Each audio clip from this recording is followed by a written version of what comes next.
Si vous vous intéressez à la physique fondamentale contemporaine, vous avez peut-être déjà entendu parler de la grande difficulté à laquelle celle-ci fait face depuis quelques décennies.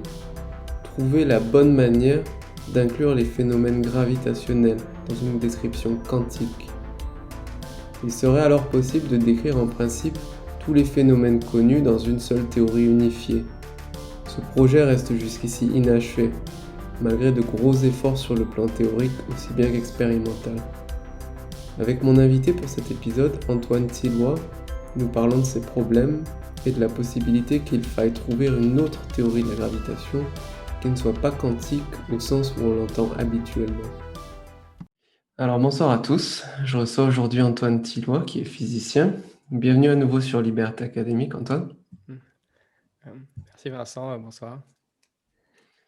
Alors tu es actuellement en post-doctorat à l'Institut Max Planck d'optique quantique à Munich. Tu as reçu ton doctorat en 2016. Le titre de ta thèse, c'était Mesures continues en mécanique quantique, quelques résultats et applications. Tu tiens aussi un blog de communication et de vulgarisation scientifique que tu appelles Orthodox and Unorthodox Explorations of Quantum Theory. Tu y parles entre autres de tes intérêts de recherche. Et donc, tu étais déjà venu sur le podcast, ça fait presque 4 ans maintenant. Et on avait essayé de parler des difficultés qu'il y a, y compris pour les physiciens, à comprendre la mécanique quantique. Aujourd'hui, on va parler de sujets plus ou moins proches de ça, en particulier de gravitation quantique et de gravitation non quantique. Alors, dans un second temps, on essaiera aussi un peu de parler peut-être de réseaux de tenseurs, de calcul quantique. Mais bon, on va se concentrer d'abord sur la gravitation. Mais d'abord, je t'ai présenté comme un postdoc à l'Institut Max Planck, mais il y a une petite évolution là-dessus. Je ne sais pas si tu souhaites le mentionner Voilà, brièvement. tu veux savoir tous mes progrès de carrière? Non, ça fait 5 ans que j'étais à Munich, donc dans l'Institut Max Planck, où c'était une très bonne expérience. Et donc là, je vais rentrer à Paris à partir d'octobre, a priori, pour un nouveau poste dans une école très sympa près du Luxembourg. Voilà, où j'espère pouvoir continuer à faire, euh, à faire les choses, en gros, les choses que je fais aujourd'hui, et puis donner un coup de boost au quantique en France. Voilà. Hmm, d'accord, mais félicitations pour cette nomination. Euh, alors, on peut se lancer sur la gravité quantique et non quantique. Alors, pour te lancer un peu plus, je peux essayer d'expliquer à l'audience que les physiciens, ça c'est le topo standard, hein, plus ou moins, mais connaissent à l'heure actuelle 4 interactions fondamentales. L'interaction électromagnétique qui est omniprésente absolument dans la vie courante, non seulement pour tous les appareils électroniques, mais au-delà de ça, tous les phénomènes qui concernent la lumière notamment. Enfin, on peut absolument pas espérer faire un inventaire, même bref. Il vaut mieux déjà s'arrêter là, je pense. Euh, Après, il y a l'interaction dite forte qui agit à l'échelle des noyaux atomiques, on va dire pudiquement. L'interaction faible dont il vaut mieux ne pas trop dire grand-chose ici pour l'instant. Et donc la Parce qu'on dernière, la aurait bien du quatrième, mal. ouais, la quatrième, c'est l'interaction gravitationnelle. Donc les 3 premières que j'ai nommées, les interactions électromagnétiques fortes et faibles, sont bien comprises dans le cadre de la mécanique quantique. On peut formuler ce qu'on appelle des théories de champ qui se comportent bien dans les calculs. On peut décrire des particules de manière compréhensible et contrôlée, comme des excitations de ces champs par rapport à un état fondamental où il n'y a pas de particules. On peut formuler une théorie des champs unifiés qui décrit à la fois les interactions électromagnétiques fortes et faibles. D'ailleurs, on peut mentionner en passant Steven Weinberg qui vient de décéder, un physicien qui a joué un rôle absolument central dans vraiment ces développements théoriques-là. Donc ça, jusqu'ici, tout va bien pour la physique quantique et sa description de ces interactions. Par contre, avec la gravitation, c'est pas pareil. Jusqu'ici, personne n'a réussi à formuler de théorie quantique satisfaisante de la gravitation. Bon, il y a des tentatives assez nombreuses qui ont leurs avantages et leurs inconvénients. Je ne sais pas si tu veux en parler un peu plus. Ouais, non, déjà pour rebondir, c'est effectivement, on a tous ce modèle standard où tu dis que ça marche, où on a les 3 forces unifiées, donc la mécanique quantique, les 3 forces et la relativité restreinte. Donc Ouais, tout sauf la gravitation. Bon, même là, il y a déjà des difficultés théoriques, en fait. On sait que le modèle standard qui est l'unification de tout ça, bon, non seulement est pas sur des bases mathématiques, solides, bon ça on le sait et à la limite, ça serait pas un problème, mais on a compris quand même maintenant depuis, je sais pas depuis quand, depuis une quarantaine d'années que ces théories des champs, c'est pas juste un problème de définition ou de rigueur mathématique, elles font probablement pas sens des à des distances arbitrairement faibles. Donc il y a déjà un petit problème à l'intérieur de la physique des particules, heu, où on voit le modèle standard ne peut pas tout décrire, quand bien même il n'y aurait pas de gravitation. Donc si on était, vraiment dans une perspective réductionniste, qu'on essayait absolument de comprendre le monde, jusqu'à l'échelle la plus fine, on pourrait déjà le modèle standard, devrait être modifié un jour. C'est quand même déjà, un point, même si, pour, tout ce qu'on peut vouloir faire sur terre, il y a absolument aucun problème avec les prédictions. En fait, le problème pratique, en général, c'est plutôt de calculer les prédictions à partir de la théorie, ce qui est, ultra dur et qui occupe en fait, le gros des physiciens théoriciens. eh oui. Mais bon, faut dire qu'il y a quand même sur le modèle standard tout seul, il y a déjà une petite difficulté qui est le fait que la théorie ne se prolonge pas jusqu'à des distances arbitrairement faibles. Donc il y a un problème même dans le modèle standard seul. Mmh. Et oui, donc de l'autre côté, la méthode qui a permis, de faire marcher le modèle standard, toutes les techniques qu'on a développées ne fonctionnent pas pour la gravitation, en tout cas pas naïvement, et c'est ce qui fait qu'il y a ce problème de d'unification avec la gravitation. Et donc on a aujourd'hui une théorie, enfin on présente, pour ça c'est la présentation un peu schématique, mais qui est en fait assez vraie, 2 gros blocs théoriques indépendants, une unification des 3 forces de la mécanique quantique et de la relativité restreinte d'un côté, et une unification, enfin en fait, si on veut, de la relativité restreinte et de la gravitation qui donne la relativité générale et qui est un autre bloc. Donc les 2 sont relativistes, hein, les 2 ont la relativité restreinte dedans, qui décrivent les phénomènes et qui, ne sont enfin qui décrivent des phénomènes, différents. Et si on n'a pas de chance et que, on est dans une situation où on doit décrire à la fois la gravitation, la force gravitationnelle et des effets quantiques forts, heu, et ben, on peut pas, il y a pas de théorie, pour ça. Et le et la alors l'avantage et l'inconvénient de la situation sur Terre, c'est que ça n'arrive jamais. Donc aucune prédiction n'est mise en défaut, sur Terre. On peut tout prédire avec le modèle standard et la relativité générale dans ce qu'on observe. Mais en fait, c'est même plus que sur Terre, c'est même, pour la plupart des phénomènes astrophysiques, à part le cœur des trous noirs et l'origine du Big Bang. Et donc ça, c'est bien, ça veut dire qu'on n'a pas de problème de prédiction, en général, mais c'est aussi, ça qui fait qu'on sait si peu sur cette théorie, la théorie du tout qui engloberait l'ensemble parce on a essentiellement pas de résultats expérimentaux. Voilà, donc c'était un long topo, je sais pas si, si ça, enfin ça va exactement dans le sens de ce que tu disais. Ouais. Est-ce qu'on peut, dire 2 mots de certaines, au moins, tentatives qui ont été faites de formuler des théories quantiques de la gravitation? La théorie des cordes, la gravitation quantique à boucles sont, je pense qu'on peut dire, les plus connues. Ouais. Hem, Alors il y a eu, bon, historiquement, il y a eu une première approche qui est de quantifier, donc de rendre quantique la gravité avec les méthodes, historiques de la théorie quantique des champs. Heu, bon, il y a tout un tas de difficultés conceptuelles qui sont liées au fait de faire ça, mais c'est pas celles qui ont été retenues comme un deal breaker absolu.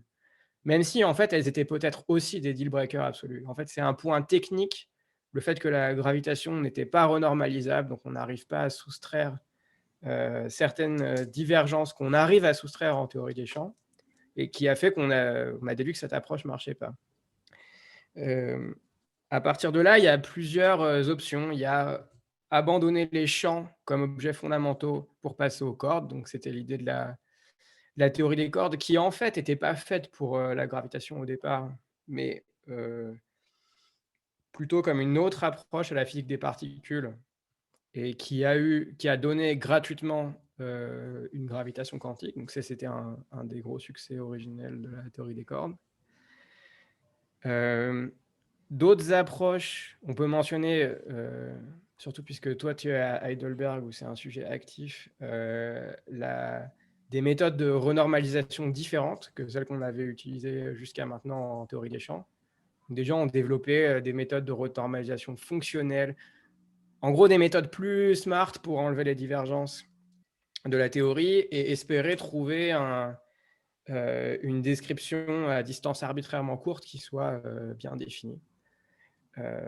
Donc ça, en général, on appelle ça la asymptotically safe gravity.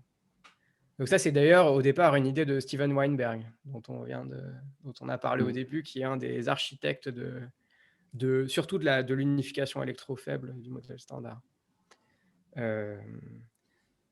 Donc ça, et puis, il y a d'autres approches qui ont été d'utiliser des méthodes de quantification différentes de la quantification canonique usuelle. Donc, la quantification, c'est vraiment la machine que les physiciens utilisent pour transformer une théorie, une théorie classique en une théorie quantique. Simplement, on sait que pour une théorie classique, il y a a priori une infinité de théories quantiques possibles. Donc, en fait, on peut quantifier de manière différente la gravité. Et donc, il y a une des autres méthodes, ça donne la gravité quantique à boucle, qui est peut-être parler de théorie de la gravité quantique, c'est un peu trop, c'est-à-dire que c'est plus je sais pas comment dire, c'est plus à ce stade quand même une philosophie de recherche, et un certain nombre d'insights de ce que pourrait être cette théorie, mais bon, en général, c'est présenté comme un concurrent un peu au même niveau que la théorie des cordes, et c'est pas juste sur l'état de la recherche aujourd'hui, où quand même c'est beaucoup, beaucoup, beaucoup moins développé. À la fois Ouais. parce que la communauté est plus petite, Ouais. mais aussi parce que, objectivement, il y a quand même moins de résultats et on sait faire moins de choses avec cette approche-là. Et c'est aussi, alors là, je pense que c'est quelque chose qu'on dit moins, mais c'est quand même dans les deux cas, en fait, cordes et boucles, des approches qui sont en perte de vitesse énorme, en tout cas pour leur objectif originel, c'est-à-dire de faire une théorie du tout. Bon, ensuite, on mentionne parfois causal set, voilà, tout ça, c'est des approches qui sont nanoscopiques, qui sont en gros faites par 10 personnes et qui ont très peu de résultats, dans le sens où c'est tellement compliqué de décrire déjà des trucs, des systèmes complètement élémentaires avec ces approches. Elles font essentiellement pas de prédictions aujourd'hui, ou alors des prédictions qui sont essentiellement devinées. Donc, voilà, je suis un peu pessimiste sur l'état des approches à la gravité quantique. Et même si j'aime beaucoup dire du mal de la théorie des cordes, il est indéniable que c'est l'approche qui est de loin la plus développée et probablement la plus crédible, même si elle a été aujourd'hui de facto abandonnée par la communauté comme théorie de la gravitation, comme théorie du tout. Donc aujourd'hui, je sais pas, je pense que quand les gens disent qu'ils font de la théorie des cordes, il y a 10% de ce subset-là qui fait vraiment de la théorie des cordes au sens intuitif du terme, c'est-à-dire quelqu'un qui cherche à utiliser la théorie des cordes pour décrire les interactions fondamentales. Voilà. Et puis les gens qui disent qu'ils font de la théorie des cordes, en fait, pour la plupart, font de la théorie quantique des champs, avec des méthodes qui viennent de la théorie des cordes, mais avec pour objectif, en général, de comprendre les théories des champs fortement couplées. Donc la partie interaction forte du modèle standard, qui est cette partie du modèle standard qui est la plus difficile à résoudre, donc où on connaît les équations, mais on est incapable de prédire quoi que ce soit. Donc c'est ces théories des champs qui ont beaucoup d'intérêt aujourd'hui et qui une grosse partie des efforts de théorie des cordes se sont transférés quand même sur ce genre de choses, sur les théories des champs fortement couplées.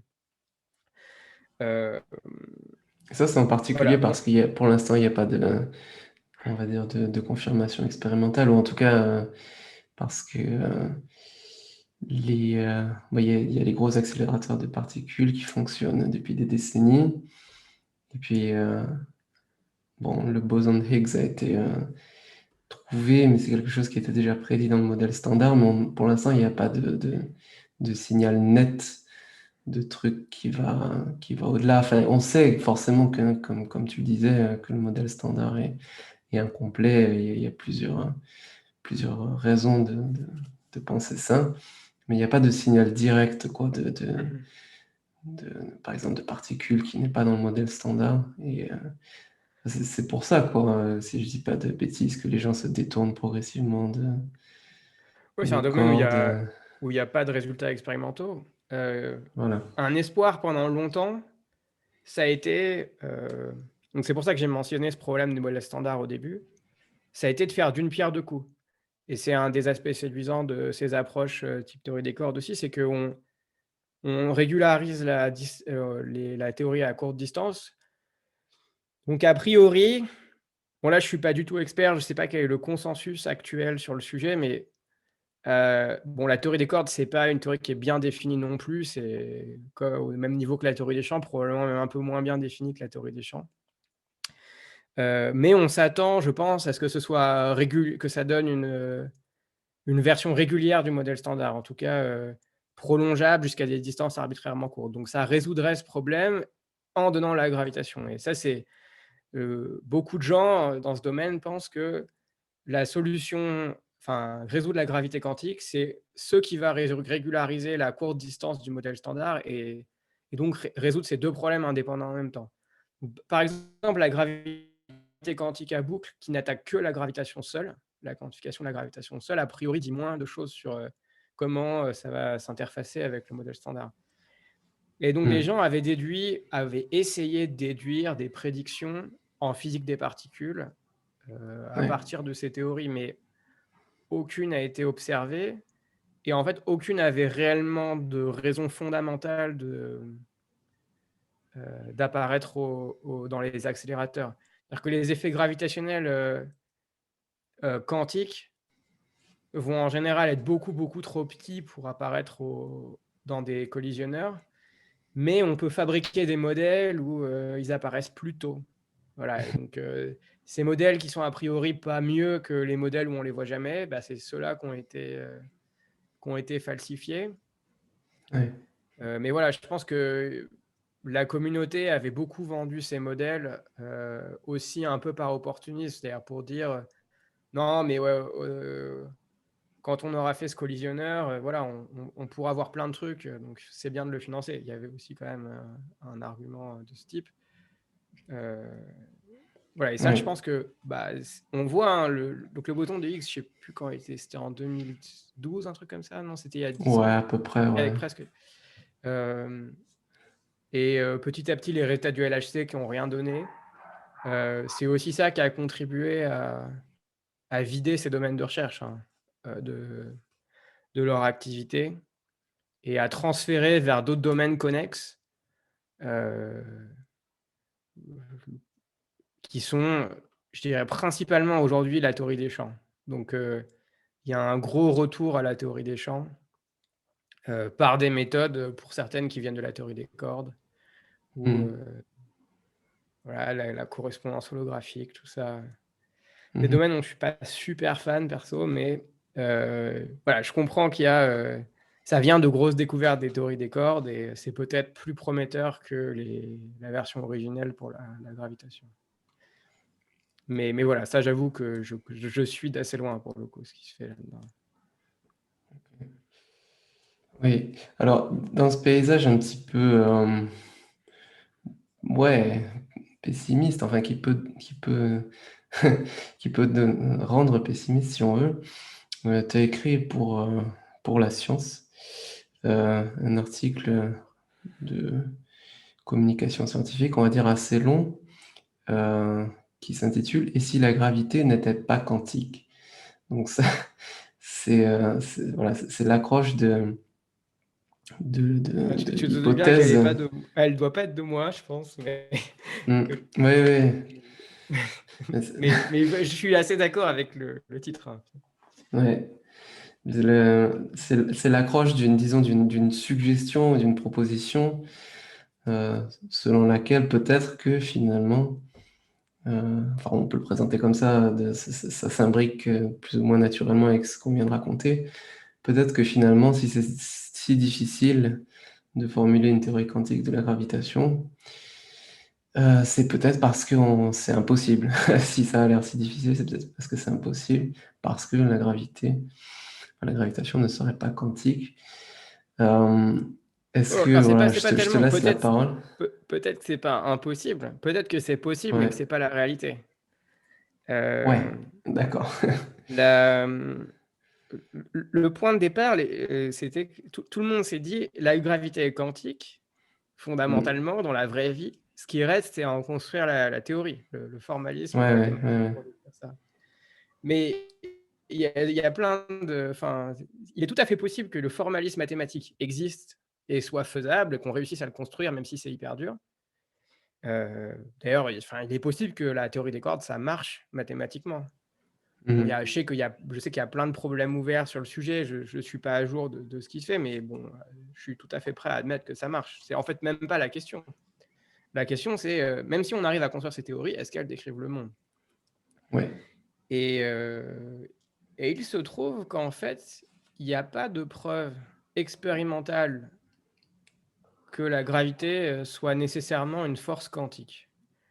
Hem, ça veut alors il faut bien clarifier ce que je veux dire par là. Donc je dis pas qu'il faut se contenter d'avoir 2 blocs séparés. OK? Ça, c'est inacceptable d'un point de vue, en tout cas, asymptotiquement, à mesure que l'humanité se développe et que les physiciens théoriciens travaillent, il faudra qu'on réussisse à avoir un seul bloc cohérent pour tout décrire. Je pense que la physique doit décrire tous les phénomènes, en tout cas doit essayer. Donc mais simplement, quand on a 2 blocs séparés, appliquer la quantification au bloc d'à côté, c'est pas forcément la seule manière d'avoir un unique bloc. Par exemple, les 2 blocs pourraient émerger d'un troisième truc qui a rien à voir. Ouais. On pourrait recoller les 2, c'est-à-dire, avoir 3 forces, qui obéissent à la mécanique quantique et puis une quatrième qui soit classique. Donc mais c'est pas ce que fait aujourd'hui, la relativité générale et le modèle standard. C'est-à-dire qu'aujourd'hui, ce qu'on a comme description, c'est pas un monde où il y a 3 forces quantiques et une force classique. C'est vraiment 2 blocs séparés qu'on peut pas mettre ensemble. Donc on peut pas les utiliser conjointement pour décrire un phénomène. C'est pas juste que la gravité est classique, c'est qu'elle est irréconciliable avec le reste. Hem, mais donc une possibilité, ça serait juste d'avoir une théorie, avec, 4 pattes, mais une qui est différente des autres. Puis en fait, la gravité, c'est quand même une force très différente des autres en pratique. Heu, voilà, elle a plein de propriétés qu'ont pas les autres forces, et elle a ne serait-ce qu'en termes de magnitude, elle est beaucoup, beaucoup, beaucoup, beaucoup plus faible. Mais comme elle est tout le temps attractive, elle devient énorme pour des gros amas, en gros, pour des Ouais. planètes, des lunes, voilà, ou des trous noirs carrément. Ouais, donc c'est une force qui est très bizarre et donc on n'est pas a priori obligé de le quantifier. Hem, donc il y avait, la question, c'est un peu quel est le point de départ de la communauté sur cette question? Les gens sont pas cons. Pourquoi est-ce qu'ils n'ont pas considéré cette option? Hem La partie expérimentale est très faible. J'ai dit qu'il y avait 0 preuve, c'est jamais exactement 0. Il y a des indications extrêmement faibles via la cosmologie, qui viennent Mhm. de modèles, de l'inflation. Voilà, après la question, c'est quelle probabilité on attribue à ces modèles assez fine-tunés d'être vrais et à quel point on pense qu'un modèle où la gravitation est classique, mais équivalent, ne donnerait pas les mêmes résultats, sachant que personne n'a vraiment essayé. Hem Enfin, ou un modèle classique, mais je veux dire, pas juste la gravitation tout seul classique, un modèle à 4 pattes où une est bizarre. Heu, Donc ça, du côté expérimental, j'ai peur d'être trop définitif, mais je pense qu'aujourd'hui, il y a vraiment aucune preuve satisfaisante et qu'on peut considérer qu'il n'y a pas d'indication. Voilà, quand elles sont tellement faibles que, d'un point de vue bayésien, je pense qu'on peut dire qu'expérimentalement, on est encore à enfin, on n'a pas vraiment d'infos supplémentaires. Les gros arguments, qui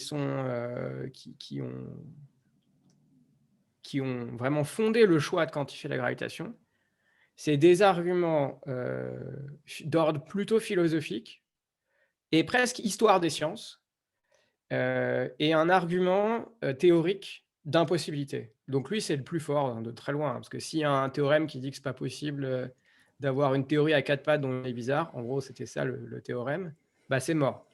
Mais en fait, bon, ça, c'est l'argument que donnent les gens quand on les pousse un peu. Mais en général, c'est d'abord les arguments presque sociologiques qui viennent. Donc, je pense que c'est bien de les mentionner en premier. En fait, parce que c'est des bons arguments. Donc, enfin, je pense que c'est un assez bon argument. C'est pas du tout un argument définitif, mais c'est pas un mauvais argument. Donc, il y a l'argument qui est de dire que, en fait, la situation s'est déjà produite historiquement à l'époque de la force électromagnétique. La force électromagnétique, au début, quand on a découvert la mécanique quantique, on n'avait pas de donc on avait la mécanique quantique pour les atomes, avec éventuellement des interactions coulombiennes directes, donc la force directe. Mais ensuite, quand on savait déjà depuis Maxwell décrire l'électromagnétisme comme un champ à part entière dans lequel on peut propager des ondes, donc qui a sa propre vie indépendamment de la matière. Et à cette époque-là, enfin, on a ensuite quantifié le champ électromagnétique. Donc on a appliqué les mêmes règles que pour les atomes, mais pour le champ électromagnétique. Ça a été très compliqué. Donc ça a été un gros effort, hein, les débuts de la théorie quantique des champs. Alors, c'est toujours difficile de citer un peu tout le monde, mais donc voilà, dans les physiciens connus, il y a Feynman, Dyson qui ont contribué à ça. Il y en a plein d'autres, hein, là, c'est vraiment juste les plus connus. Et il se trouve qu'il y a des gens aussi à l'époque qui ont essayé de faire des théories classiques de la gravitation, donc avec des sortes d'hybrides classiques quantiques, la matière est quantique, le champ est classique. Bon, bah, ces modèles n'ont pas marché, hein, parce que, enfin, mathématiquement, ils marchaient peut-être, mais on sait aujourd'hui que le champ électromagnétique est quantique. Donc, il a bien toutes les propriétés, qu'il y a des photons, qu'on peut superposer des photons, qu'on peut superposer des champs électromagnétiques différents.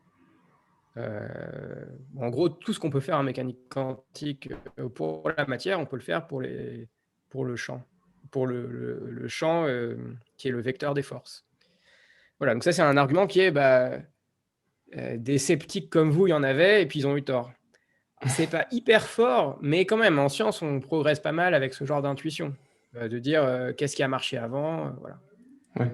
Donc ça, je pense que voilà, c'est pas un argument si pourri que ça. Je pense juste il faut avoir en tête que c'est un argument qui est quand même très faible, et qu'il y a un biais de sélection classique qui est qu'on retient que les success stories. Donc à chaque fois, on retient quand il y a eu le super insight qu'on a réutilisé plein de fois. Donc on a vu qu'il fallait quantifier le champ électromagnétique, puis on a quantifié les autres forces, ça marchait super. Donc on est il faut tout quantifier. Et il faut voir que historiquement, quand la relativité générale a été inventée, par exemple, on a eu cette idée, il faut tout géométriser. Parce que dans la relativité générale, et puis on a essayé, ça a donné les théories de Kaluza-Klein pour intégrer les forces, et c'est des théories qui ne marchent pas bien. Et aujourd'hui, l'approche standard aux forces, c'est pas de les intégrer dans la métrique de l'espace-temps. Enfin, bref, c'est pas de faire ce que les gens faisaient à l'époque et qui aurait été naturel si on avait juste prolongé. Donc là, il y a un biais de sélection, clairement, qui est de... On ne retient, comme ce qui est aujourd'hui, c'est que les trucs qui ont marché, on ne retient que ça, mais on n'apprend pas à l'école toutes les théories qu'on foirait. Et toutes ces théories qu'on foirait, elles étaient justifiables exactement avec les mêmes arguments. Donc, c'est pour dire que cet argument, voilà, c'est d'un point de vue bayésien, c'est un petit peu mieux que rien, mais c'est pas si fort que ça. Voilà, et donc je pense que le gros des arguments de type un peu philosophique, c'est on a toujours fait comme ça. Donc ça, c'est ce que je viens d'expliquer. Et l'autre, c'est une sorte de la seule unification totale qui peut exister et qui serait propre. Enfin, non, la seule théorie du tout qui serait acceptable, donc avoir un seul bloc, c'est une théorie unifiée. Donc, non seulement la physique doit tout décrire, mais elle doit tout décrire avec un formalisme en gros ultra compact et qui utilise les mêmes principes fondamentaux dans toutes ses branches, quoi. Et donc ça, si j'avais une théorie du tout où c'est un peu recollé, donc il y a une seule équation qui décrit tout, mais elle est moche en gros, c'est ça que j'essaie de défendre. Bah ça passe pas ce test. C'est pas unifié, c'est pas beau dans la. Il y a clairement un recollage de deux blocs différents. Tout Ouais. n'émerge pas d'un principe. Donc ça, c'est deux arguments philosophiques à quels on donne la. Oui, philosophique, c'est un bien grand mot, mais disons qui fait que les gens se justifient pourquoi ils sont dans le domaine, en gros, hein.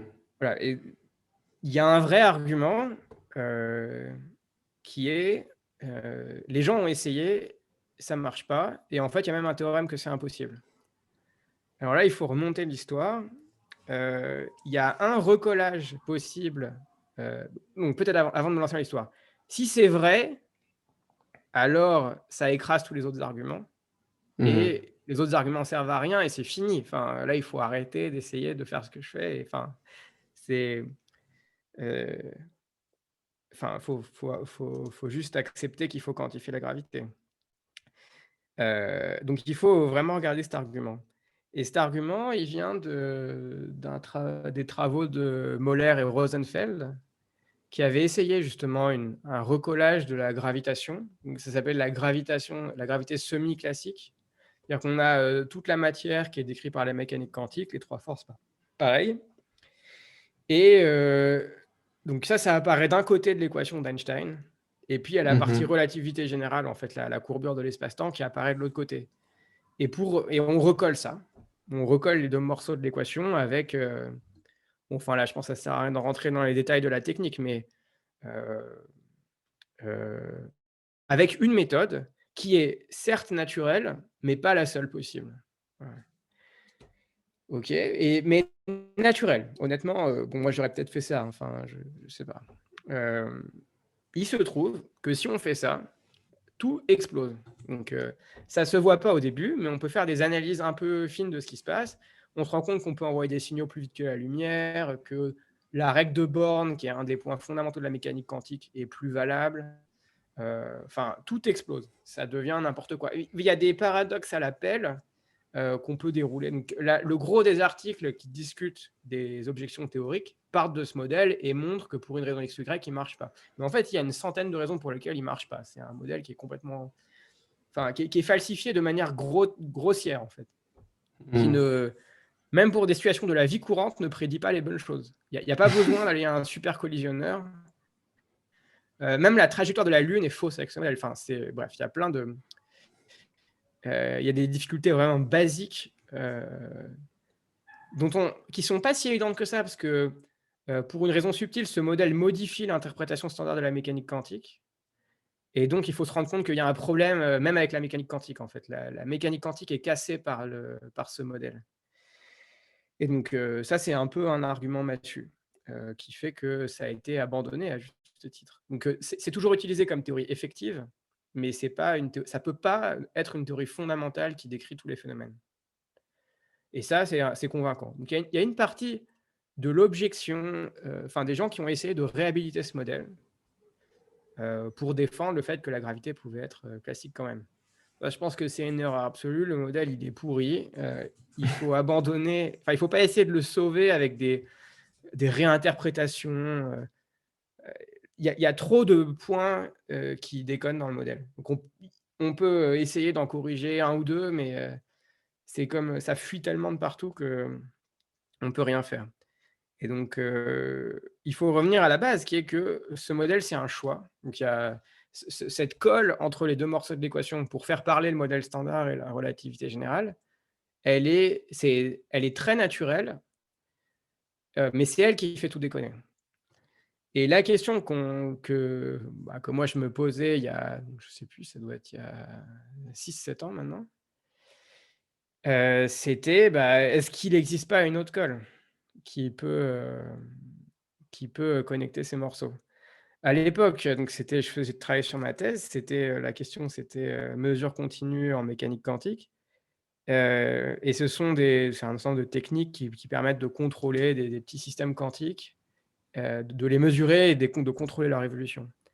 Et il se trouve que ces techniques donne un formalisme mathématique qui est exactement le type de colle dont on a besoin pour souder les deux morceaux. Alors, mais même si ça ne sert pas du tout à ça, au départ, Ouais, c'est le ouais, même ouais. formalisme dont on se sert pour faire ça. Et donc avec un collaborateur hongrois qui lui connaissait en fait très bien tous ces modèles, donc Lajos Diósi, on a fait un modèle qui est très basique, qui est même pas relativiste. Donc ce que nous on a construit, c'est juste la gravitation newtonienne. Ah oui, j'ai oublié un point important.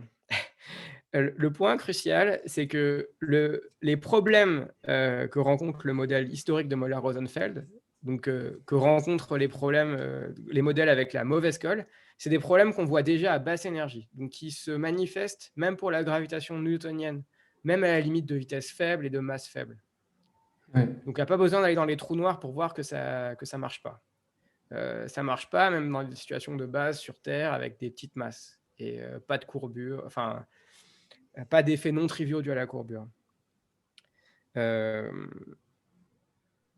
Et donc nous, ce qu'on a fait, c'est le modèle le plus simple possible qui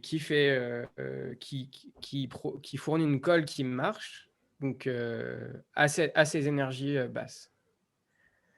Donc on ne sait pas faire la version, la colle relativiste. Donc sinon, D'accord. voilà, mais c'est quand même très important parce que ça montre que tous ces paradoxes sont éliminés immédiatement. Et ce modèle basse énergie est compatible avec l'expérience. Il peut être falsifié, c'est pas délirant de le falsifier, mais aujourd'hui, c'est compatible. Donc ça fait des prédictions un peu différentes de ce qu'on attend de la gravité quantique. C'est falsifiable, mais c'est pas falsifié aujourd'hui. Donc ça le sera probablement, hein. Moi, je crois honnêtement assez peu à ce modèle. Je pense d'ailleurs, enfin, c'est très probable qu'il soit faux. D'ailleurs, il est moche. Enfin, il y a plein de, on peut le critiquer énormément, et je suis le premier à le faire. Le point que ça nous a permis de faire, l'introduction de ce modèle, c'est un pur point de logique, qui est de dire, regardez, on arrive à faire un modèle qui montre que les objections à la gravité, à garder la gravité classique, ne sont valables en fait que pour un choix de colle, mais qu'il existe d'autres types de colle des deux morceaux qui n'ont pas du Mhm. tout ce problème. Après, vous pouvez ne pas aimer cette colle-là, mais en tout cas, ça montre qu'il existe plein d'autres méthodes possibles pour le faire, et que voilà, il faut juste être un peu créatif. Ouais, donc j'insiste, je ne défends pas ce modèle. Je trouve ça toujours assez pénible quand les physiciens théoriciens vendent leur cam. Donc, je ne vends pas du tout ce modèle. Je ne sais même pas s'il devrait être étudié ou s'il s'agirait de le développer. Voilà, mais ce qui est ouvert, je pense, c'est le fait qu'il faut être créatif et que ces approches semi-classiques sont possibles et non falsifiées par l'expérience, en tout cas aujourd'hui. Ouais, donc je ne sais pas si tu veux rebondir, sinon, sinon la question après, c'est comment on teste ça. Mais... Ouais, bah, déjà, est-ce que tu peux, alors je sais pas si tu peux, mais est-ce que tu penses pouvoir expliquer un petit peu ce modèle, qu'est-ce qui le rend, enfin, ouais, qu'est-ce qui le rend différent, par exemple, de la mécanique quantique standard?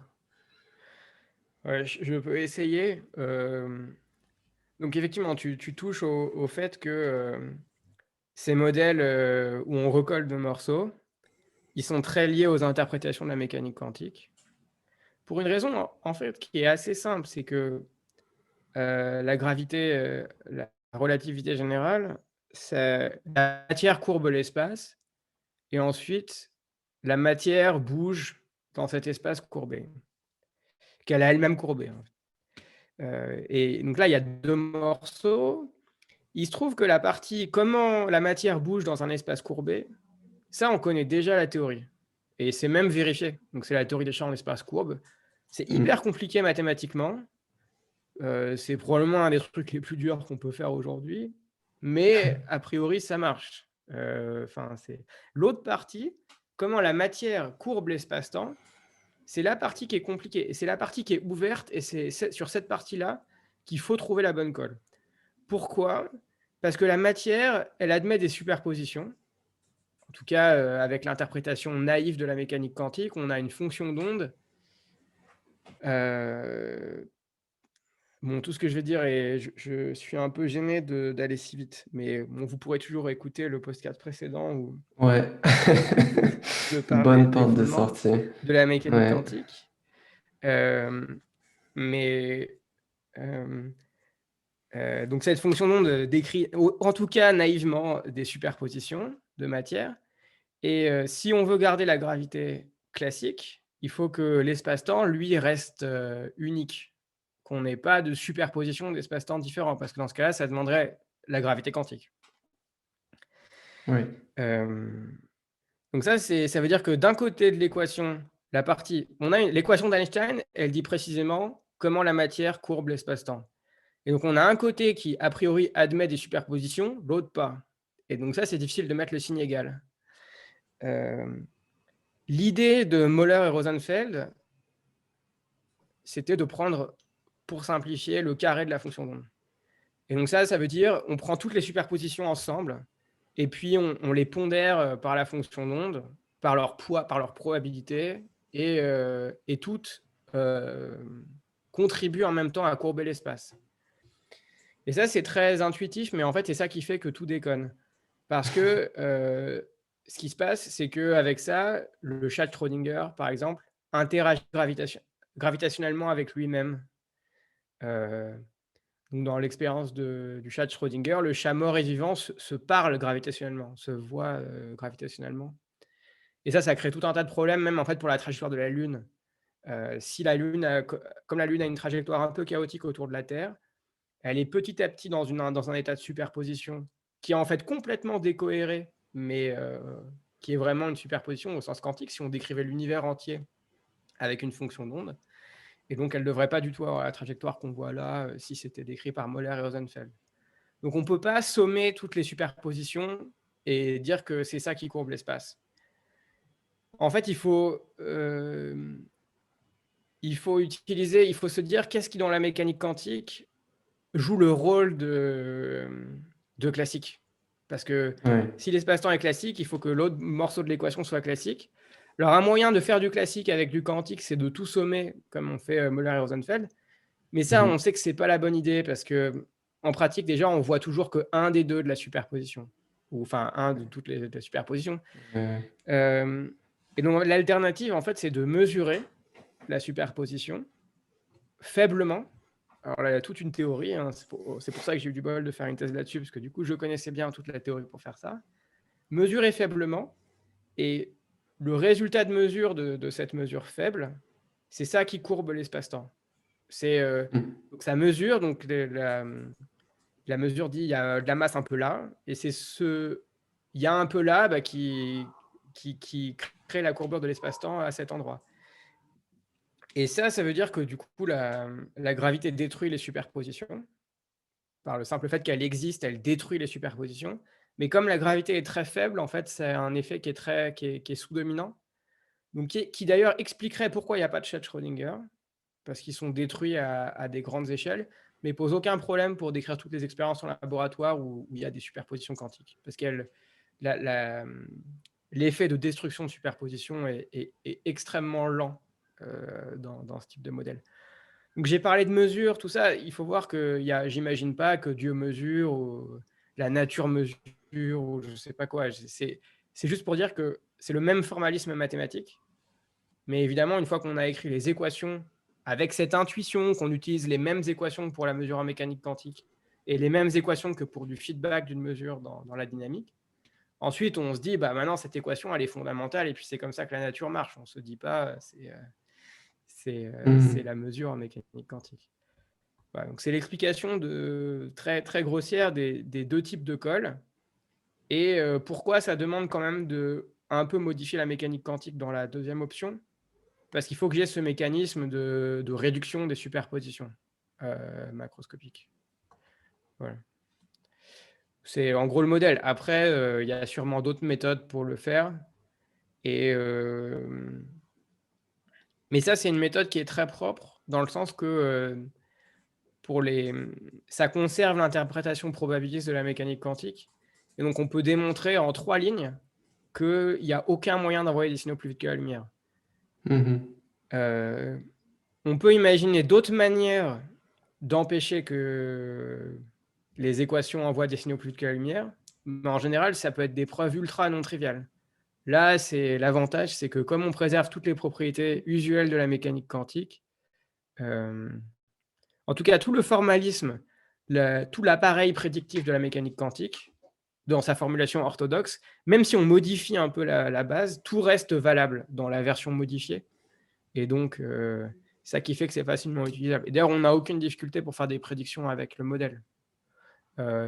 Si on donne n'importe quelle expérience de laboratoire aujourd'hui, j'en sais rien, ça peut prendre un moment de turbiner les équations, mais c'est pas compliqué de dire, de dire ce qui va se passer.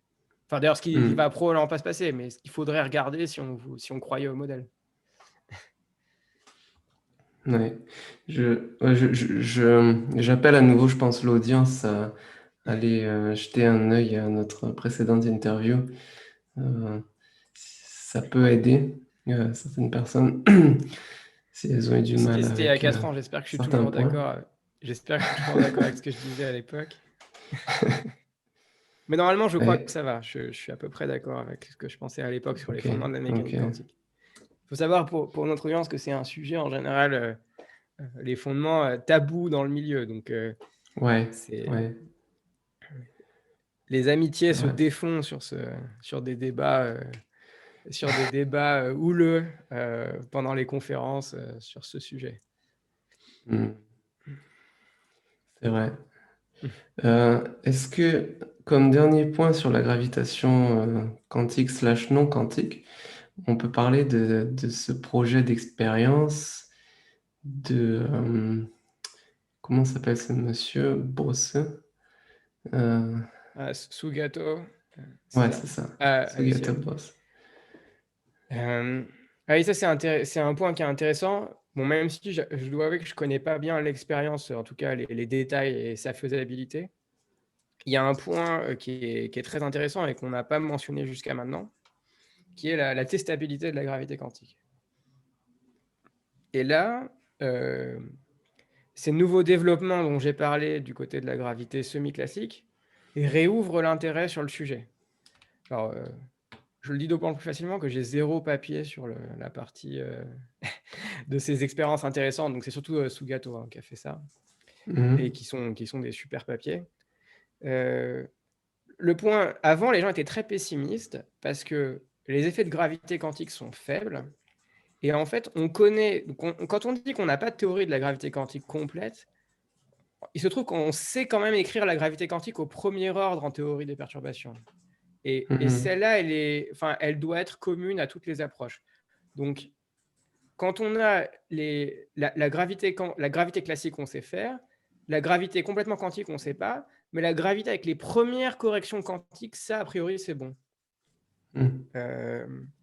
Et donc ça veut dire que imaginons qu'un jour, on ait 2 théories de la gravité quantique, les corrections qu'on peut imaginer avoir, enfin les différences entre ces 2 approches vont être sur l'ordre 2, sur des corrections de corrections. Et alors déjà que les corrections, c'est peanuts, les corrections de corrections, c'est peanuts au carré. Et donc, peanuts au carré, ça veut dire il faut un accélérateur de particules de la taille de la Voie lactée pour voir des effets. Et donc, évidemment, tout le monde est super pessimiste. Alors, il y a quand même des gens qui fabriquent des modèles cosmologiques où, oui, mais comme au Big Bang, c'était super concentré et tout, on verrait quand même des effets aujourd'hui du peanuts carré, qui en fait, le peanuts carré était un peu grand à l'époque du Big Bang. Voilà. Il faut trouver des Mhm. situations assez tordues et surtout assez éloignées de ce qu'on peut mesurer et contrôler. Ouais. Donc, je pense que les gens sont devenus assez pessimistes sur le fait qu'on pouvait tester la gravité quantique, ce qui a fait aussi que la communauté des théoriciens est devenue super insulaire et que la théorie des cordes s'est développée, enfin même et les autres approches, avec plus trop de liens avec le monde réel. C'est ça, c'est aussi un des aspects qui a expliqué le fait que la théorie est partie si loin pendant 40 ans, Mhm. sans aucune force de rappel. Voilà. Bon, maintenant, une fois qu'on a, en revanche, si on a, il faut pas se enfin, il faut pas mettre la charrue avant les bœufs. En fait, on s'est posé la question de: «Oui, mais comment tester 2 théories de la gravité quantique différentes?» Mais attention, on sait même pas si elle est quantique.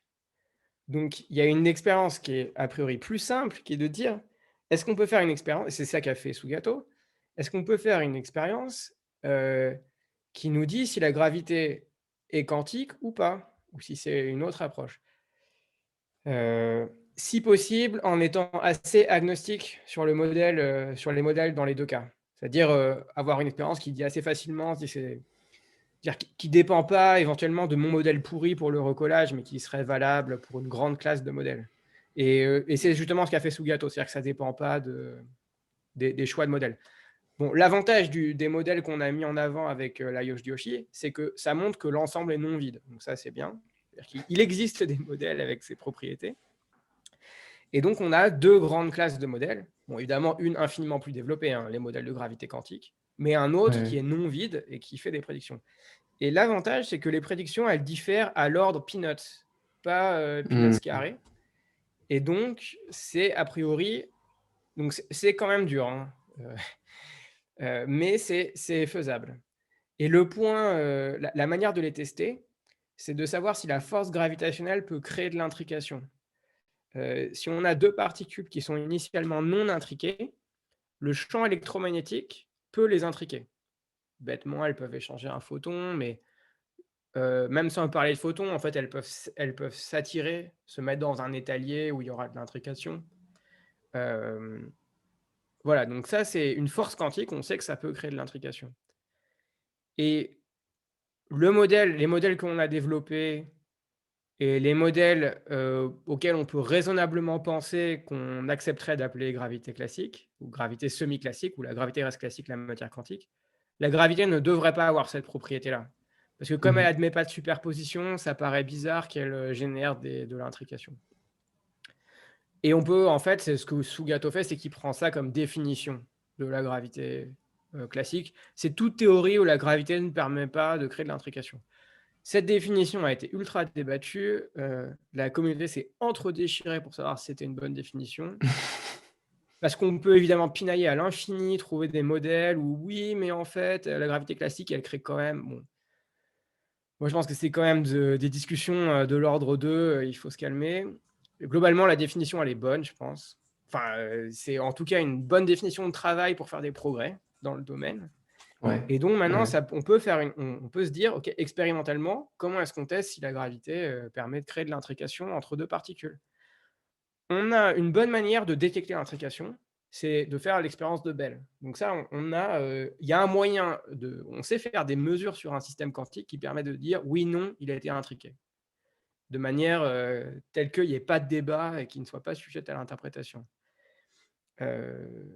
Bon, la grosse difficulté expérimentale pour faire ça, il faut se mettre dans une situation où la force gravitationnelle est pas négligeable parce que sinon, il y aura rien de créé comme intrication, que la gravité soit quantique ou pas. Et donc il faut en même temps avoir des superpositions quantiques. Et ça, on sait que c'est plus facile à faire quand il y a peu de degrés de liberté, quand les choses sont petites. Et ben, Sugato-Bose, il se met un peu au milieu. Bon, d'ailleurs, on cite que Sugato-Bose parce que je le connais un peu mieux que les autres, mais ils sont plein d'auteurs, hein. Faut aller voir le papier. Éventuellement, on Ouais. peut mettre en lien ou je sais pas, mais Ouais, ouais, on mettra en lien. hem, eux, ils se mettent un peu au milieu, donc ils essaient de prendre des micro-billes qui vont être, disons, la limite qu'on sait superposer quantiquement encore, les mettre aussi proches qu'on peut, parce qu'évidemment la force gravitationnelle augmente quand les particules sont rapprochées. Il faut évidemment que ces particules soient enfin que ces petites billes soient neutres électriquement pour qu'il y ait de force électrique.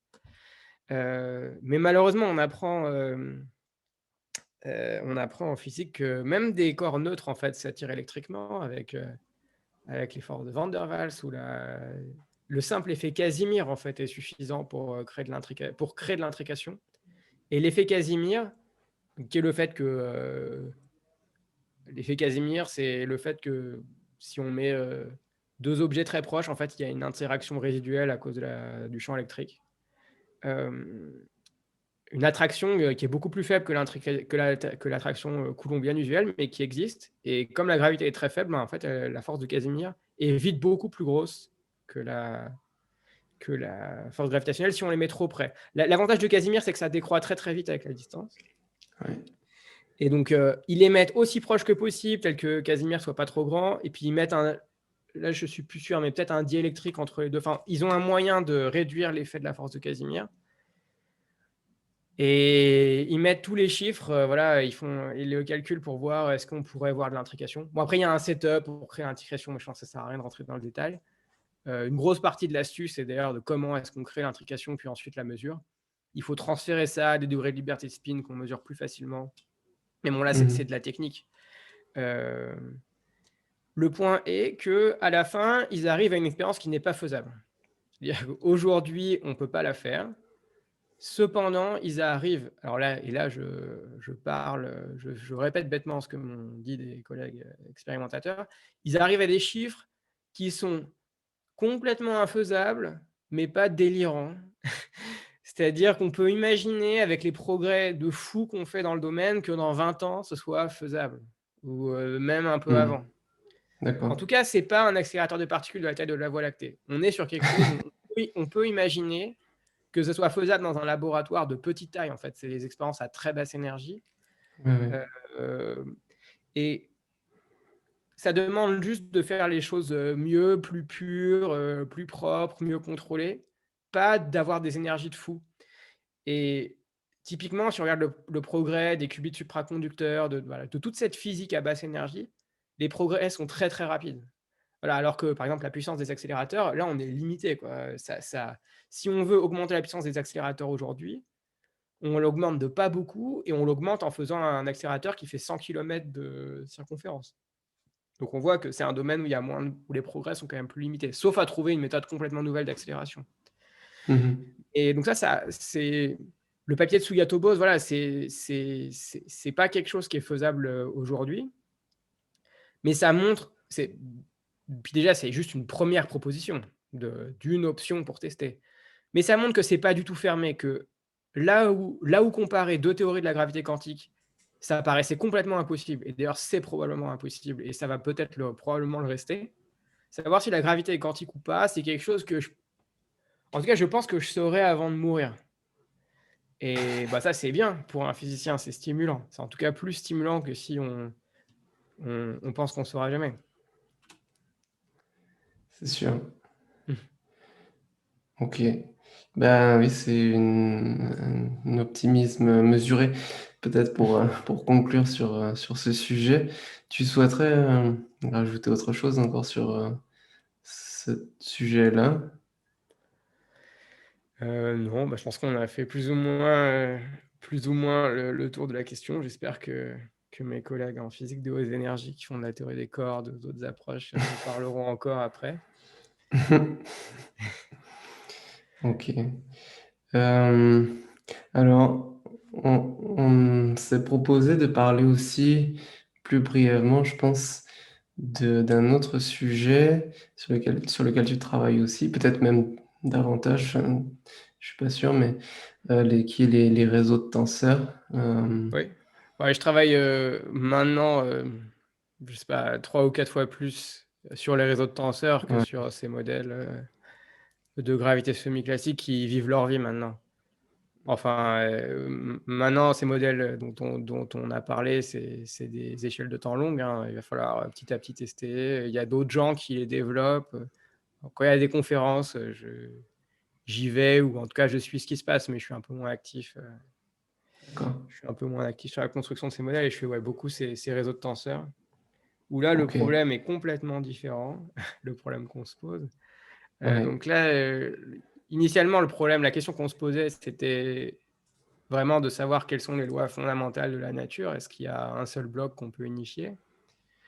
Mais j'en ai un tout petit peu parlé au début. Le gros des problèmes, enfin, le modèle standard suffit à décrire tout ce qu'on peut voir sur Terre. En fait, la totalité des matériaux, par exemple. Ouais, honnêtement, la totalité de ce qu'on pourra faire sur Terre raisonnablement, c'est bien décrit par le modèle standard. Ceci dit, on n'est pas du tout capable de calculer tout, pour ce qui apparaît sur Terre. On comprend très mal, tout un tas de phénomènes. Pourquoi? Parce que les équations de la mécanique quantique sont ultra dures à résoudre. Donc, dans la plupart des cas, on connaît les équations, on est juste incapable de les résoudre. Et en plus de, je sais pas, 95 plus de 95 des physiciens théoriciens travaillent en fait sur cette question. Comment, à partir des lois de la nature, on peut, en supposant qu'elles sont correctes, et en tout cas, on pense qu'elles sont correctes, à une précision suffisante, comment on peut, à partir de ça, décrire les phénomènes, les prédire, les comprendre? Et et voilà. Et pour la mécanique quantique en particulier, c'est très difficile. Enfin, la mécanique quantique, dans le cas du problème à n corps, c'est-à-dire quand on a plusieurs particules ensemble, la difficulté du problème augmente, on dirait exponentiellement avec le nombre de constituants. Mais pour le coup, c'est une vraie exponentielle. On a, le nombre de paramètres, si on veut écrire l'état d'un système quantique, heu, avec, n particules, croît exponentiellement en le nombre de particules. Pour prendre le cas le plus simple où les particules pourraient avoir que 2 positions, c'est 2 puissance n, et donc, dans un ordinateur, même dans le plus gros supercalculateur du monde, on ne pourra pas rentrer plus de 50 particules. Donc ça empêche de décrire toute la matière condensée. Hem, ça empêche de décrire Ça empêche de comprendre aussi la force nucléaire forte, pour des raisons subtiles, qui est qu'en fait, même quand on croit qu'on a juste 3 quarks dans un proton, en fait, on a tout un bain de particules, de particules virtuelles à côté qu'il faudrait décrire pour, comprendre comment, les protons puis les noyaux se forment. Voilà, et tout ça, c'est complètement hors de portée, des ordinateurs actuels. Même si on connaît exactement les lois, hein, ça c'est décrit par la chromodynamique quantique, ça a été trouvé il y a longtemps, enfin, et juste, on est incapable. Donc il y a une grosse activité de recherche, enfin, qui est de comprendre ça, de pouvoir faire des calculs avec ça, sur ce type de problème. Hem, les réseaux de tenseurs sont une méthode d'attaque, qui est assez récente et qui est en fait très directe du problème. Hem Les réseaux tenseurs, sont une méthode de compression, et donc on cherche à, certes, la fonction d'onde a un nombre exponentiel de paramètres énorme qui ne rentre pas dans un ordinateur, mais si on avait un équivalent de JPEG pour les fonctions d'onde quantiques, et imaginons qu'il soit très performant et que ça puisse compresser en beaucoup moins de paramètres, alors on pourrait stocker, ces paramètres dans un ordinateur et puis ensuite, les évoluer en fonction du temps, avec les équations. Donc, résoudre les équations dans cette représentation compressée. Et les réseaux de tenseurs, ça fait exactement ça. C'est aujourd'hui l'équivalent du JPEG pour la mécanique quantique. Donc c'est la méthode de compression la plus puissante qu'on connaisse pour les fonctions d'onde quantiques. Hem Et donc moi, je travaille beaucoup là-dessus en ce moment, et en particulier leur application. Donc c'est quelque chose qui a été développé, qui vient de l'information quantique et qui a été développé surtout pour la matière condensée récemment. Hem, donc pour le magnétisme, quantique, pour ce genre de problème, à n cordes, typiquement sur un réseau, ou pour décrire des l'objectif ultime, mais initial, c'est de décrire typiquement les électrons dans des supraconducteurs à haute température. Bah, des phénomènes collectifs quantiques, dans la matière. Mais dans la matière à des énergies, disons, faibles, donc pour les électrons, pour les matériaux usuels. Et donc moi, j'essaie de pousser une autre partie de ces méthodes qui sont, de les appliquer à la théorie quantique des champs, pour décrire les interactions fondamentales et pour comprendre mieux cette, chromodynamique quantique, par exemple. Il faut être clair tout de suite qu'on en est très loin de la chromodynamique quantique. Aujourd'hui, on arrive à utiliser ces méthodes, avec des progrès récents pour des bébés théorie quantique des champs. Donc des versions déjà plus simples que la chromodynamique quantique et dans un nombre de dimensions plus petit. Donc, ouais, donc les théoriciens ont tout un tas de mondes virtuels plus simples, qui ont quand même beaucoup des difficultés, du monde réel, mais sur lesquels on a par exemple, le monde réel, ce qui fait que la chromodynamique quantique, c'est difficile, c'est dû à une dizaine de difficultés différentes ensemble. Et donc, les théoriciens fabriquent des modèles sur lesquels il y en a juste un certain nombre, mais pas toutes, voilà. Donc ça, on arrive à appliquer les réseaux de tenseurs sur des modèles simplifiés qui ont un certain nombre de difficultés, mais pas toutes. Mhm. Et on essaie graduellement d'augmenter la difficulté pour idéalement, réussir à résoudre ces problèmes. Aujourd'hui, pour, la structure du noyau, la chromodynamique quantique, les dieux du domaine, ceux qui sont les seuls à faire des prédictions aujourd'hui, c'est ceux qui font du Monte Carlo. Ouais. Voilà, mais donc aujourd'hui, c'est des méthodes quand même hyper coûteuses et qui restent assez peu précises. Aujourd'hui, les réseaux de tenseurs, c'est beaucoup moins coûteux et hyper précis, mais sur des problèmes plus simples. On n'arrive pas encore à faire le vrai problème que les gens de Monte Carlo arrivent à faire. Mhm. Heu, voilà, et donc ça c'est un des morceaux, et là où c'est intéressant, c'est que, les réseaux de tenseurs, c'est la méthode classique de compression, et il y a une autre méthode qui est de représenter la fonction d'onde directement dans un ordinateur quantique qui lui-même accepte, en gros, cette quantité exponentielle de paramètres dans son registre, et donc c'est pour ça qu'on développe beaucoup d'ordinateurs quantiques aujourd'hui. Heu et il se trouve que les réseaux de tenseurs, dans plein de cas, sont en fait capables de faire ce pourquoi on pensait faire les ordinateurs quantiques. Hem, alors pas pour tout, on sait déjà que l'ordinateur quantique sera nécessaire pour un grand nombre de problèmes. Par exemple, hem, trouver les configurations stables d'un noyau, ça doit être possible, avec ces méthodes classiques de compression. Savoir si un matériau est supraconducteur ou pas, ce genre de choses. En revanche, le faire évoluer dans le temps après une perturbation, ça, c'est beaucoup plus difficile, et ça, probablement, il faudra des ordinateurs quantiques.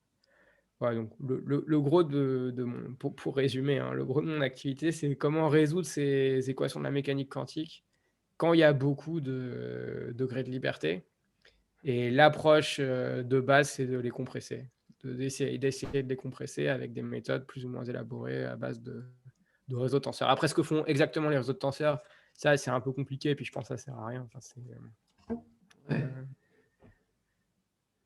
d'accord. Et c'est possible, enfin, tu viens peut-être de répondre justement par la négative, mais est-ce que c'est possible de donner une idée de comment se fait cette compression? Enfin, au moins comment on choisit quelle compression faire ou ouais, alors, mais enfin, c'est dur d'expliquer comment ils font la compression, mais peut-être qu'un point de départ, c'est ce qu'il faut comprendre, c'est pourquoi il y a de la compression. Hem, Si on a, et là, il faut faire, je pense que l'analogie avec, JPEG est utile.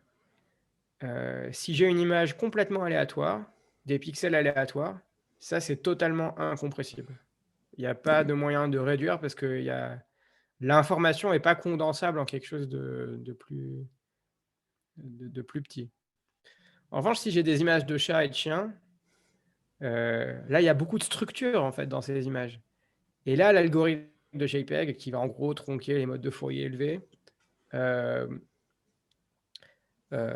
stocke, beaucoup moins d'informations pour il y a une toute petite perte de qualité, mais on réduit par un facteur énorme la quantité d'informations. Mais parce que l'image est pas générique. Pour que quelque chose soit, enfin, c'est pas générique vis-à-vis d'une image aléatoire.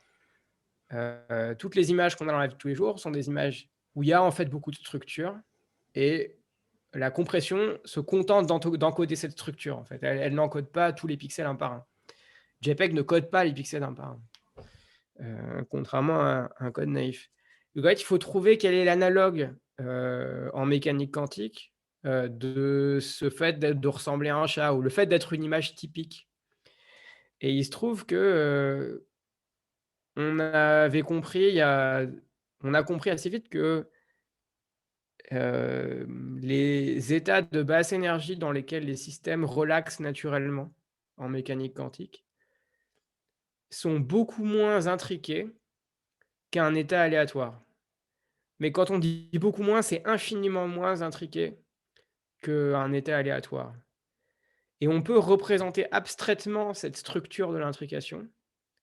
Et comme elle est simple, elle prend pas beaucoup de place en mémoire par rapport à un état générique. Donc on voit très bien, par exemple, que si on applique les méthodes de réseau de tenseurs à un état quantique complètement aléatoire, il y a pas de gain de compression. Par contre, si c'est des états qui arrivent usuellement dans la mécanique quantique usuelle, quand on a des systèmes typiques où les interactions sont un peu locales et où ça relaxe vers des états de basse énergie, là, on sait théoriquement que l'intrication est beaucoup plus faible. Et comme c'est justement ce qu'encodent ces réseaux de tenseurs, on a un gain énorme. Hem Et donc toutes les applications de l'ordinateur quantique qui passent par la génération d'états peu intriqués comme ça, avec une structure très simple de l'intrication, c'est des applications où a priori les réseaux de tenseurs marcheront aussi, donc qui sont plus faibles, en intérêt pour l'ordinateur quantique. Mais, donc voilà, en revanche, quand c'est ce que je disais, si on fait de l'évolution temporelle brutale, de systèmes, là on peut montrer que ça crée beaucoup d'intrications et là l'ordinateur quantique, un vrai ordinateur quantique sera la seule manière a priori de résoudre ça. Ou alors il faut trouver une autre méthode qui a rien à voir avec les réseaux de tenseurs, mais en tout cas les réseaux de tenseurs sont pas capables. Et rapidement quand même sur ces applications qui sont directement, liées à l'ordinateur quantique, et où on a quand même beaucoup d'intrications, on peut quand même utiliser les réseaux de tenseurs et ils donnent un gain. Enfin, le gain est pas incroyable dans le sens que ça reste un problème difficile, mais on gagne par rapport, on gagne un facteur par rapport à l'encodage naïf.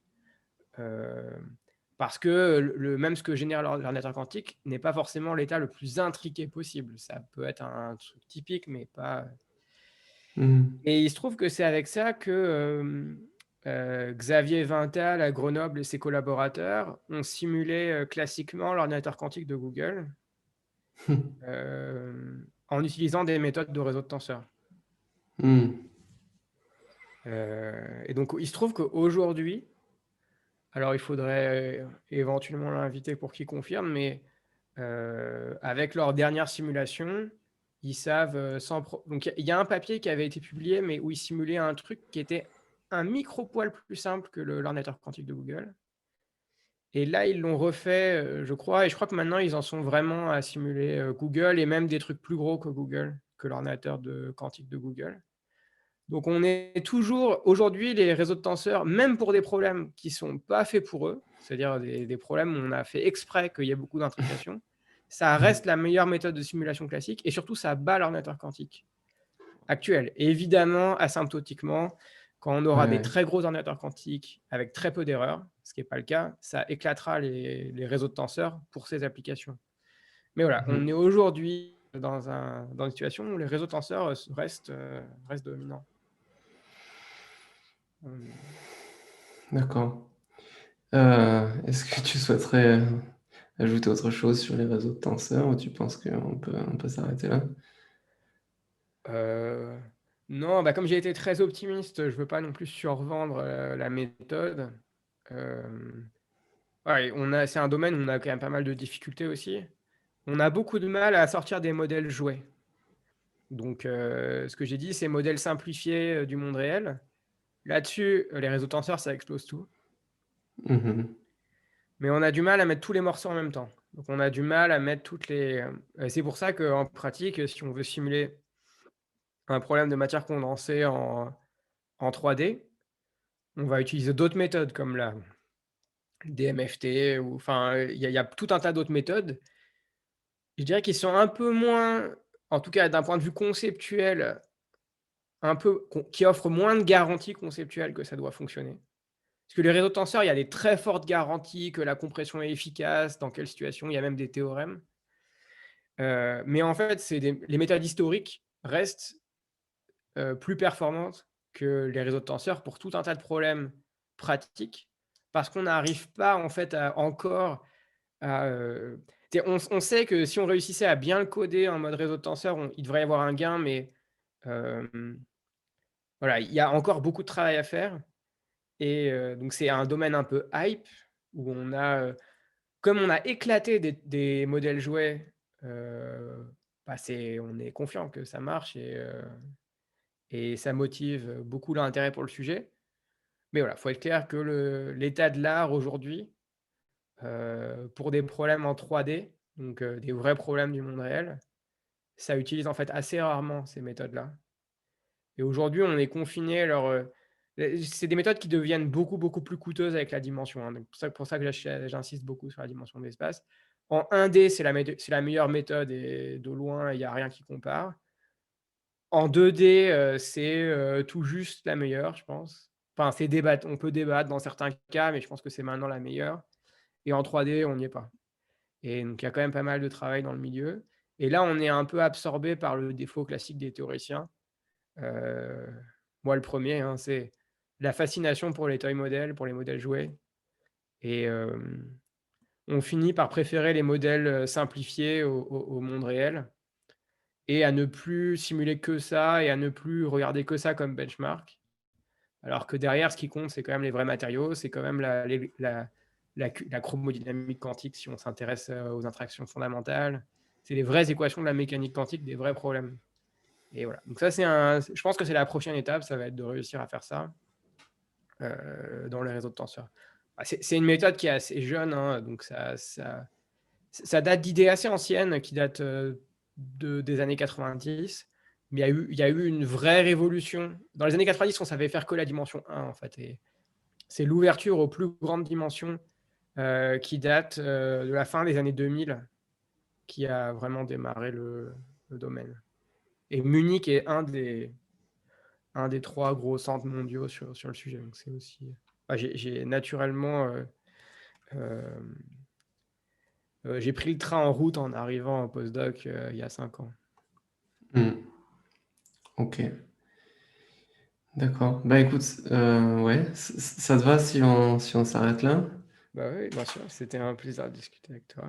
Ouais, bah merci beaucoup Antoine d'être venu nous expliquer tout ça avec, je crois, beaucoup de pédagogie. Enfin, je pense, je suis pas tout à fait le public moyen quand on parle de ça, mais j'espère que un certain nombre de personnes trouveront ça suffisamment abordable. Donc merci beaucoup. Merci Vincent.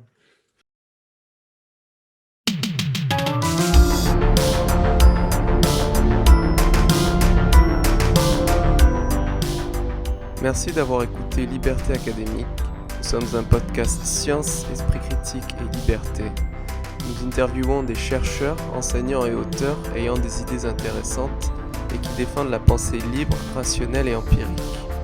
Nous luttons à notre niveau contre un certain anti-intellectualisme d'une partie de la classe intellectuelle. Nos interviews se font en français ou en anglais. Vous pouvez retrouver tous les épisodes de Liberté Académique sur YouTube et sur SoundCloud, ainsi que sur les principales plateformes de podcasting comme iTunes, Stitcher et plusieurs autres encore. Liberté Académique est également présent sur Twitter @acadfreedom et sur Facebook.